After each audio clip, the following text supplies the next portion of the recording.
Good morning all of you. आज हमारा topic है प्राकृतिक संसाधनों का संरक्षण। उसमें हम पढ़ रहे थे मिट्टी, उसके बाद में आता है हमारा जल संसाधनों का संरक्षण। Conservation of water resources. देखिए, जीवन के लिए वायु के बाद सबसे प्रमुख जो स्थान है जल का है। जल समस्त वनस्पतियों, पशुओं तथा मानव जीवन का आधार है। जल के बहुत उपयोग हैं। घरेलू कामों के अतिरिक्त इसका उपयोग कृषि, उद्योग, यातायात व ऊर्जा उत्पादन में किया जाता है। प्राकृतिक रूप से हमें वर्षा, बर्फ तथा भूमि के नीचे से क्या है प्राप्त होता है। जल एक क्या है, चक्रीय संसाधन है जिसका ट्रीटमेंट करके प्रयोग में लाया जा सकता है, लेकिन जो इसकी उपचारण की जो तकनीक है बड़ी महंगी है, वह हर जगह उपलब्ध भी नहीं है। भूतल के 71% भाग पर जल है, लेकिन वह जल सीधा पीने लायक नहीं है। अनावृष्टि वाले शुष्क इलाकों में कंठ की प्यास बुझाने के लिए मीलों पानी की तलाश करनी पड़ती है। ऐसे क्षेत्रों में औरतों का आधा जीवन तो पानी ढोने में बीत जाता है। जैसे हमारा जो थारगा मरुस्थल है राजस्थान में, उसमें भी जल की बहुत कमी रहती है, और वहाँ पर एक तरह से जो महिलाएं हैं वो भी जल का प्रबंध करने के लिए बहुत दूर से क्या है जल लेकर आती हैं। तो ज़्यादातर जो गुजरात के बहुत सारे इलाके ऐसे हैं जहाँ पर एक तरह से जल संकट बहुत ज़्यादा है, पेयजल संकट बहुत ज़्यादा है, जो राजस्थान के जो साथ में लगते एरिए हैं। जल के इस गहराते विश्वव्यापी संकट को संरक्षण द्वारा ही टाला जा सकता है। जल संरक्षण के उपाय हैं। जल संरक्षण का सबसे कारगर जो उपाय है उसका न्यायसंगत उपयोग है। नलों को खुला छोड़ देना, प्रातः ब्रश व सेव करते समय पानी का चलते रहना, बाथरूम में दिन में 50 बार फ्लश करना, यानी एक बार के फ्लश में 12.5 लीटर क्या है जल चला जाता है। पेयजल से कारों, स्कूटरें धोना, बगीचों की सिंचाई व छिड़काव करना इत्यादि जीवन शैली से जुड़े जो आते हैं हमारी सामाजिक संवेदनशीलता का दिवालियापन है। जल के संरक्षण के लिए हमें इसके उपयोग का शिष्टाचार सीखना होगा। जल संरक्षण केवल सरकार का जिम्मा नहीं है। कहने का मतलब है कि हमें इसके लिए खुद ही प्रयास करने पड़ेंगे, तभी जाकर ये चीज़ें क्या है हो सकती हैं कि हम जल का क्या सदुपयोग कर सकते हैं। जल का बहुत बड़ा हिस्सा सिंचाई के काम आता है। सिंचाई तंत्र में जल का उचित प्रबंध करके यदि जल की थोड़ी सी बचत संभव हो सके तो बहुत बड़ी मात्रा में जल का संरक्षण हो जाएगा। नहरों द्वारा हमें अति सिंचाई से बचना चाहिए ताकि वाटर लॉगिंग, जल स्तर के नीचे होने और मिट्टी में लवण तथा क्षार बढ़ने की समस्या पैदा न हो। इससे भी क्या है, हम एक तरह से हम जल संरक्षण इनको दूर करके क्या कर सकते हैं। उसके बाद देखिए, नदियों के ऊपरी जो कैचमेंट एरिया है, पहाड़ क्षेत्र है, में छोटे छोटे पौधों बनाएं चाहें ताकि पानी को व्यर्थ न बहने दिया जाए, बल्कि सिंचाई के लिए उसे क्या है धीरे धीरे छोड़ा जाए।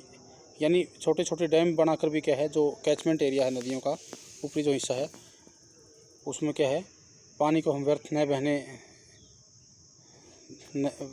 पानी व्यर्थ न बह जाए, इसलिए क्या है छोटे छोटे डैम बनाकर हम उसका उपयोग कर सकते हैं। और उसको क्या है फिर यानी सिंचाई के लिए उसको क्या है धीरे धीरे छोड़ा जाए, यानी एक तरह से पानी की बचत हो जाएगी इससे। देश के प्रमुख नदियों के बेसिन आपस में जोड़कर नदियों का एक ग्रिड बना दिया जाए ताकि शुष्क और अनावृष्टि वाले क्षेत्रों में जल की आपूर्ति होती रहे। नहरों को पक्का करने से पानी के जो रिसाव से होने वाली हानि को रोका जा सकता है। जैसे कई बार बड़ा एक जैसे पीछे ही हमारे एरिया के अंदर भी जो नहरें हैं और जो छोटी नालियां हैं उसमें भी क्या है चपानी कागज़ आता था पॉलीथीन, उसको क्या है उसकी तली में बिछाते थे, तो इससे पानी का रिसाव रोकने के लिए ऐसा किया जाता था। तो इस प्रकार की जो एक्टिविटी है उसमें पानी के रिसाव को रोककर जल संरक्षण किया जा सकता है। शुष्क व अर्धशुष्क प्रदेशों में शुष्क भूमि कृषि प्रणाली, ड्राई लैंड फार्मिंग सिस्टम, बौछारी सिंचाई, टपकन सिंचाई की व्यवस्था भी जल संरक्षण के कारगर उपाय हैं।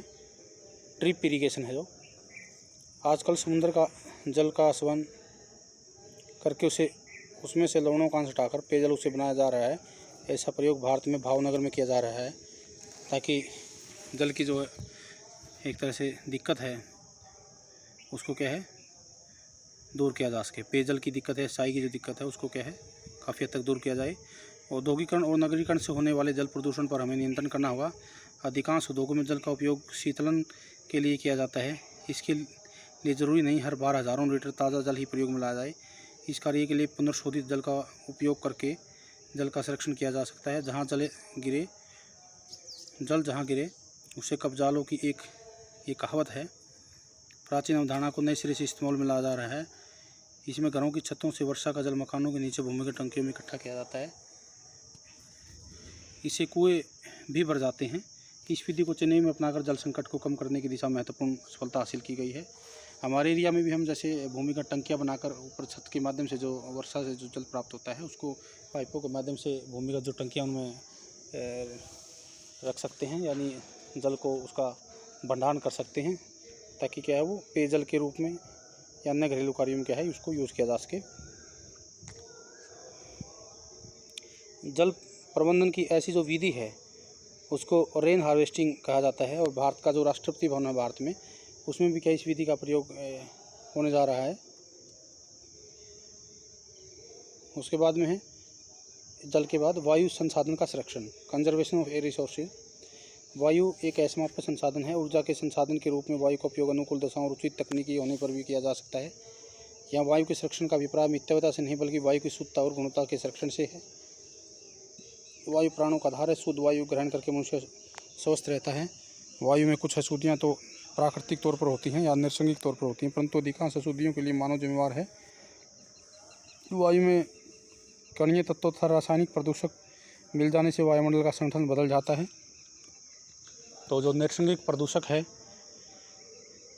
या प्राकृतिक जो प्रदूषक है उनमें देखिए वायु के अंदर ज्वालामुखी राख, उल्कापात, समुद्री लहरों से उड़ता हुआ नमक, धूलिकण, जंगली आग से उठने वाला धुआं, बैक्टीरिया तथा वायरस, मानव जनित प्रदूषक, कोयला, खनिज तेल व लकड़ी जैसे ज्वालामुखी ईंधनों का जलना, मानव जनित जो प्रदूषक उनमें परमाणु विस्फोट, रासायनिक प्रक्रियाएं, खनन, अयस्कों को गलाना व साफ करना, खेती में कीटनाशकों व रासायनिक उर्वरकों का प्रयोग, वायु प्रदूषण का कुप्रभाव मनुष्यों, पौधों, जीव पदार्थों तथा जलवायु पर पड़ता है।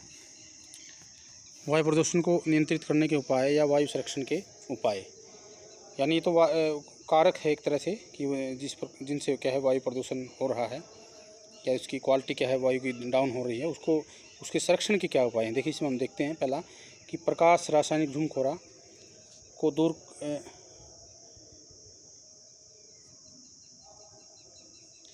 दूर करना चाहिए। यह तभी संभव होगा जब विद्युत चालित, बैटरी चालित, सौर ऊर्जा चालित तथा CNG वाहनों का उपयोग किया जाएगा। हमारे देश के अंदर CNG वाहनों का उपयोग दिल्ली में बहुत ज़्यादा किया जाता है, देश की राजधानी में। वैसे तो अन्य भागों में भी अब क्या है धीरे धीरे इस प्रकार के जो साधन हैं जो CNG से चलते हैं उनका क्या है उपयोग बढ़ रहा है। उद्योगों द्वारा उत्पादित कणिकीय पदार्थों पर नियंत्रण करने के लिए मार्जक, अवक्षेपक तथा फिल्टर्स का प्रयोग करना चाहिए। कम गंधक वाले ईंधन का उपयोग करना चाहिए, जैसे प्राकृतिक गैस, तेल, परमाणु ऊर्जा इत्यादि का। बहुराष्ट्रीय कंपनियों द्वारा हमारी उदार अर्थव्यवस्था का फायदा उठाकर जहरीले उद्योगों को विकासशील देशों में स्थापित करने की साजिश का पुरजोर विरोध होना चाहिए। 3 दिसंबर 1984 को भोपाल की यूनियन कार्बाइड फैक्ट्री में हुई गैस रिसाव की दुर्घटना, जिसमें हज़ारों लोग मारे गए थे, से हमें क्या सबक लेना चाहिए। लाउड स्पीकर, पटाखे उद्योग जैसी सामाजिक मान्यता प्राप्त शोर मचाने वाले कारकों का क्या है नियंत्रण भी जरूरी है। ये थे वायु संसाधनों का संरक्षण संबंधी। उसके बाद में वन संसाधनों का संरक्षण देखिए। मानव की बढ़ती मांग के कारण वनों का अति उपयोग वन क्षेत्रों को सीमित कर रहा है। इसके अतिरिक्त वृक्षों की बीमारियां और जंगलों में लगने वाली आग के कारण भी वनों का ह्रास हुआ है। इससे हमारा जो पारिस्थितिकी संतुलन भंग हो रहा है। वनों की कटाई से मृदा अपरदन तीव्र हो रहा है। यह जल के अंतर्भूमि प्रभाव पर भी प्रतिकूल प्रभाव डालता है। इससे स्पष्ट है कि प्रकृति में किसी तत्व का ह्रास पूरे परितंत्र में या जो श्रृंखला अभिक्रिया है उसको आरंभ कर देता है।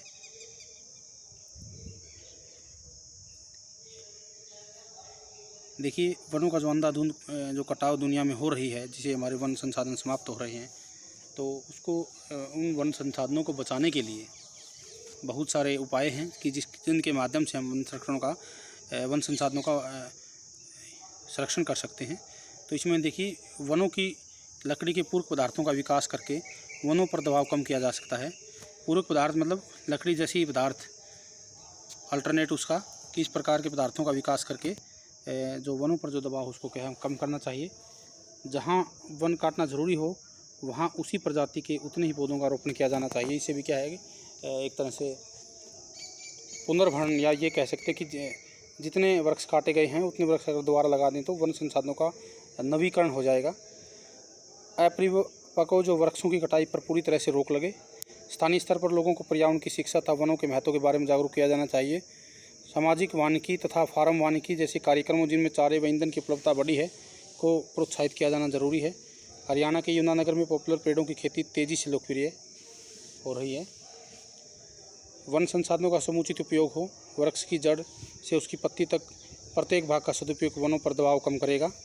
यानी वनों के प्रत्येक जो किसी भी पेड़ का जो प्रत्येक हिस्सा है उसका क्या है सदुपयोग करना चाहिए। इससे क्या है ज़्यादा से ज़्यादा लाभ उठेगा और वन संसाधनों का क्या है एक तरह से जो अति जो कटाई है उसकी वो क्या है कम होगी।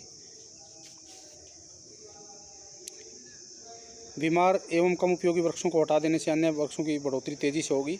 इसके ऊपर भी हमें ध्यान देना चाहिए। आग से वनों का भारी नुकसान होता है। वनों में लगी आग को बुझाने की कोशिश और मंशा ठीक वैसी ही हो जैसी घरों की आग बुझाने में। उसके बाद में है वन्य प्राणी, जो एक विशेष तरह से बहुत से जंगलों में पाए जाते हैं। देखिए, वन्य प्राणी वन्य जीवन के अंग हैं। उनका संरक्षण वनों के संरक्षण से ही जुड़ा हुआ है। जीव जंतु न केवल भूदृश्य में विविधता लाते हैं बल्कि पारिस्थितिकी संतुलन बनाए रखने में इनकी महत्वपूर्ण भूमिका है। वनों में फूड चेन बनाए रखने में प्रत्येक प्राणी का योगदान होता है।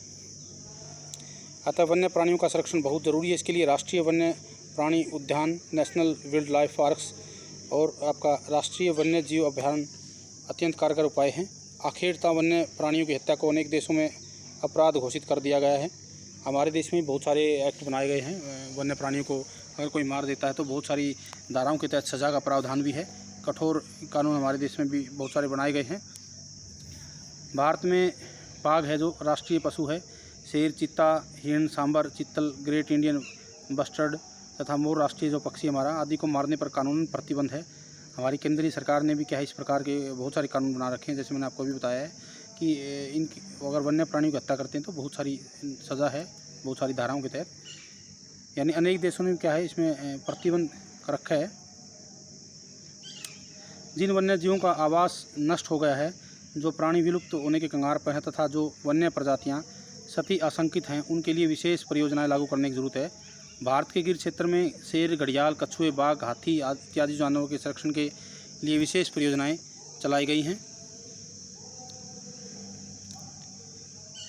उसके बाद में है मत्स्य संसाधनों का संरक्षण। देखिए, मत्स्य भी एक महत्वपूर्ण संसाधन है।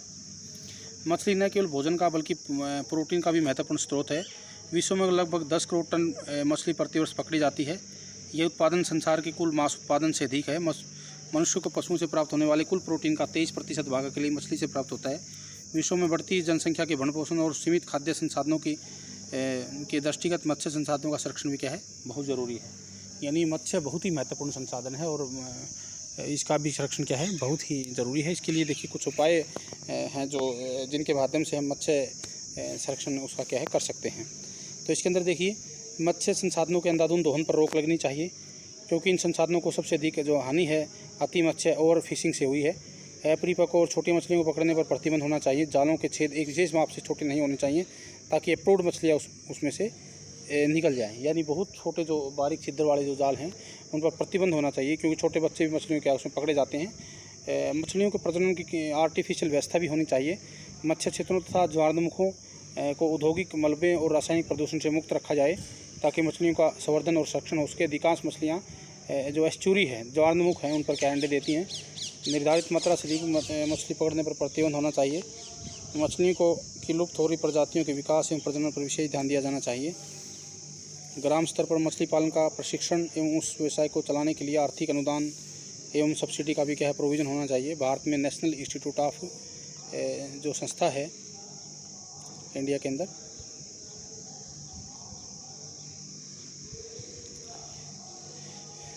भारत में नेशनल इंस्टीट्यूट ऑफ ओशियनोग्राफी के तत्वाधान में मत्स्य संवर्धन के लिए अनेक शोध कार्य किए गए हैं। यानी अनेक शोध क्या है इस जो हमारी संस्था है नेशनल इंस्टीट्यूट ऑफ ओशियनोग्राफी, इसके निर्देशन में बहुत सारे काम क्या है मत्स्य संसाधन के संरक्षण के लिए देश में चल रहे हैं। उसके बाद में है खनिज संसाधनों का संरक्षण। वर्तमान की पदार्थ आधारित सभ्यता में खनिज सबसे महत्वपूर्ण है। खनिज संसाधन एक बार उपयोग करने के बाद समाप्त हो जाते हैं। प्रकृति में खनिज निश्चित मात्रा में उपलब्ध हैं, इन्हें बढ़ाया भी नहीं जा सकता। इनके निर्माण या नवीकरण में करोड़ों वर्ष लग जाते हैं। खनन प्रौद्योगिकी के विकास के कारण वर्तमान में खनिजों का शोषण तीव्र गति से हो रहा है। हम देखते हैं कि इस प्रकार की मशीनें कि बहुत जल्दी क्या है खनिजों को निकाल देती है। तो इससे क्या है कि बड़े पैमाने पर खनिजों का ह्रास जो क्या है एक तरह से हो रहा है। अधिक विदेशी मुद्रा का अर्जन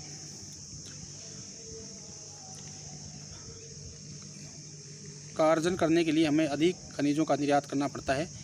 इसलिए ज़रूरी है कि खनिज संसाधनों का मितव्ययता से उपयोग किया जाना चाहिए।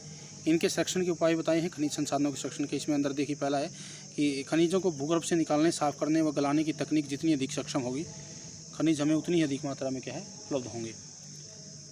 खनिजों का पुनः प्रयोग करके भी हम उनका संरक्षण कर सकते हैं। इससे अवशिष्ट पदार्थों को कम करने में भी क्या है सहायता मिलती है।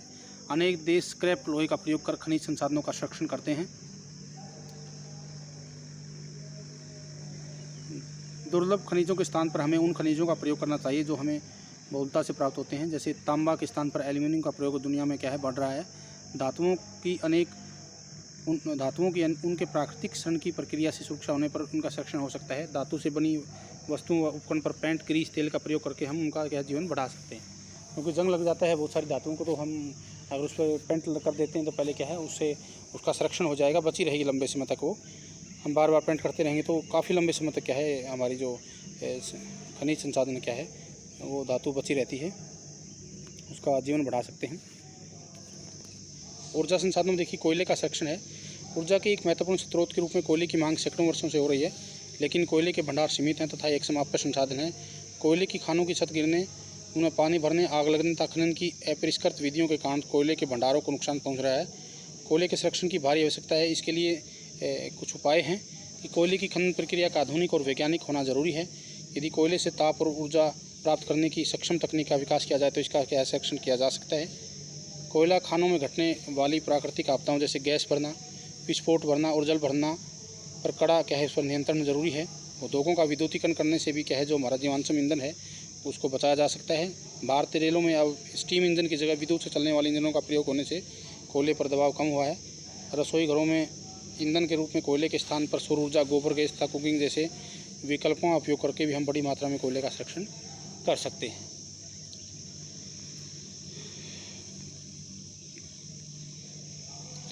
उसके बाद में है खनिज तेल का संरक्षण। खनिज तेल ऊर्जा का एक सक्षम तथा सुविधाजनक स्रोत है। इसकी खोज और उपयोग के बाद विश्व की अर्थव्यवस्था में क्रांति आ गई है। तेल की भारी मांग और इसके समाप्त तथा सीमित संसाधनों को देखते हुए आवश्यक है कि इस तरल सोने का संरक्षण किया जाए, क्योंकि हम देख रहे हैं कि जो खनिज तेल है हमारा उसकी लगातार आसमान छूती हुई कीमतें हैं। वो भी क्या है इसी का रिजल्ट है कि तेल की क्या खपत बढ़ रही है, उसके क्या दाम भी उसी प्रकार से बढ़ रहे हैं। खनिज तेल का संरक्षण दो तरीक़ों से किया जा सकता है। खनिज तेल से उत्पन्न ऊर्जा का अधिकतम उपयोग किया जाए, तेल के आसान विकल्प ढूंढे जाएं। इस प्रकार तेल का संरक्षण कुछ उपाय हैं जिनके माध्यम से हम क्या कर सकते हैं कि तेल खनन की विकसित तकनीकों द्वारा तेल की बर्बादी को रोका जा सकता है।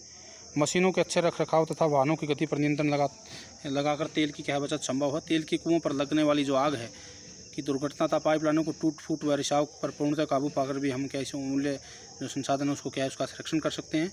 तेल के स्थान पर ऊर्जा के अपारंपरिक स्रोतों की तलाश और उपयोग भी जरूरी है। वर्तमान में महानगरों में पेट्रोल से चलने वाले वाहनों के साथ साथ ऐसे वाहनों के पंजीकरण के नियम बन रहे हैं जो कंप्रेस्ड नेचुरल गैस CNG नामक ईंधन से चलते हैं। इससे खनिज तेल संसाधनों की भी बचत होगी और वायु प्रदूषण पर भी क्या है नियंत्रण होगा। CNG जो गैस है। धातुओं का संरक्षण है। देखिए लोहा, टीन, एल्युमिनियम, तांबा आदि बहुत सी ऐसी धातुएं हैं जिनका आर्थिक महत्व अधिक होने के कारण उनकी मांग क्या बहुत अधिक है। बढ़ती हुई मांग के फलस्वरूप इन धातुओं के भंडारों के क्या शीघ्र समाप्त होने की आशंका है, अतः इनका संरक्षण आवश्यक है। बहुत सी धातुओं का संरक्षण उनके चक्रीय उपयोग द्वारा संभव है। इस दिशा में जापान ने विश्व को राह दिखाई है। जापान में लोहे के भंडार नहीं है, अतः यह देश दुनिया भर से पुराना क्या कबाड़ लेकर लोहा कबाड़ लोहा लेता है और लोह इस्पात उद्योग को क्या उसने अपने जिंदा रखा है। जंग अथवा मोर्चा लोहे का सबसे बड़ा जो शत्रु होता है। जंग लगने से लोहे की वस्तु नष्ट हो जाती हैं। उस जंग से बचाने के लिए पेंट, ग्रीस, तेल का प्रयोग किया जाता है। प्राकृतिक संसाधनों का वर्तमान संरक्षण आने वाली पीढ़ियों के लिए एक सुदृढ़ अर्थव्यवस्था और बेहतर भविष्य सुनिश्चित करेगा। तो ये था हमारा टॉपिक प्राकृतिक संसाधनों का संरक्षण, जिसमें हमने देखा कि हमने अलग अलग जैसे हमने मिट्टी संसाधन का अलग देखा है, वन संसाधन का अलग देखा है, वायु संसाधनों का अलग है, खनिज संसाधनों का अलग है, मत्स्य संसाधनों का अलग है, यानी अलग अलग जो हमारे खनिज संसाधन है उसका हमने क्या है संरक्षण के लिए अनेक उपाय क्या है पढ़े हैं।